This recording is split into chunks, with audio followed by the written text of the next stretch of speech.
Hey, welcome back to What to Know Before the Show, and in this video it's one of my favorite topics. It's about using music in your workshops. But specifically in this video, I want to talk to you about piracy and copyright law. You want to really protect yourself against copyright infringement by playing music that is copywritten in your workshop and not protecting yourself ahead of time. So I've got a few pointers and a few suggestions that I've got to protect yourself from copyright and piracy, and they go something like this. So the first way to protect yourself against copyright and piracy is not to use music at all. Now, I don't recommend this. Actually, workshops, I feel like, work better. They look more professional.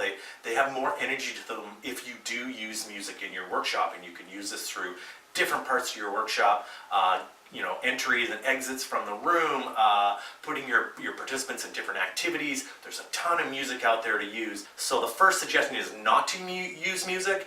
I don't suggest doing this. Bring in some music. It's really going to pump your workshop up no matter what the topic is. Secondly, I want to talk to you about the governing bodies here in North America that protect copyright, protect the artists who create this music. Now, the three are ASCAP, BMI, and SOCAN here in Canada. They're the governing bodies that are going to protect the copyright of the songwriters and make sure that they get paid. So you don't want to break any of their rules. So you can go to their website and find out about what tariffs are charged for using music. Oftentimes it's between $20 and $100 or a few $100s per day. But check out what's best for you in these tariffs and what you have to pay per day to use music in your workshop. Now also remember, they're pretty stringent, and actually if you have dancing at your workshop, you put people into a process where they're dancing, or you have them dancing on stage when they come back from a meal break, oftentimes you're actually charged more for having dancing at your workshop. It sounds bizarre, but it's one of the things they've got in place. So check out to see if this is the right way for you to go. It's going to charge you some money to play music at your workshop, but it's also going to protect you against copyright infringement. The next way is to hire a professional DJ. Now, professional DJs are available all over the place. They do weddings, they do conferences, but pick out your DJ really, really well. You want to find a DJ that has some experience within the seminar and the workshop world, because then they kind of get used to the intricacies of putting on a workshop, when music should be played, how it should be played. A lot of DJs are used to just kind of playing their own playlist, playing the music they like, and so your best bet is to really have a clearly drawn out logistics master. Walk this DJ through the logistics master, make sure they're comfortable with the music, they have that music available, but they're also comfortable with the intricacies of putting on your workshop and when you want this music played.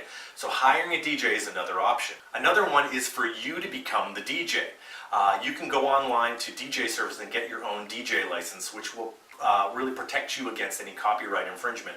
It works out to be about $340 a year Canadian, but just go online, type into Google, get a DJ license, and you can pay a yearly licensing fee to get your own DJ license, which will allow you to play music anywhere. But also remember that this DJ license starts at the beginning of the year and ends at the end of that year. So your DJ license is only good until December 31st, and then you have to renew it again for the next year.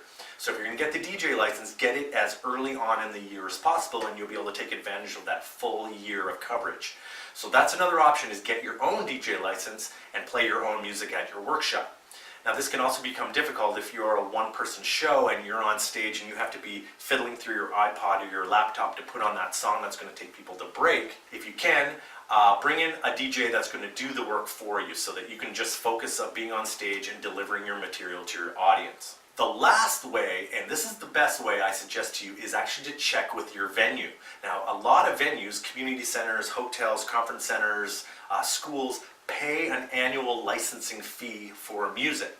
So before you book your event room, check with your hotel to make sure they've got their licensing fee, their annual licensing fee paid up, or they actually have a licensing fee that they've paid. And this is going to cover you to play any music you want to in your event room for free, so you don't have to worry about paying anything. So my recommendation is to check with your venue, make sure that they're going to make it okay for you to play copywritten music at your workshop, and you don't have to worry about any pirating or copyright infringement. So having music at your workshop, really, really important. Make sure that you're covered from copyright infringement or anything to do with piracy, but having music at your workshop, really great way to build energy, to take people to different states of being, to impress them when you walk up on stage and there's some music booming. Put this music in your logistics master so that you can use it over and over again the more events you put on. Also, if you find a new song, you can add that to the playlist and change that in your logistics master. So having music at your workshop is really, really important, but protect yourself.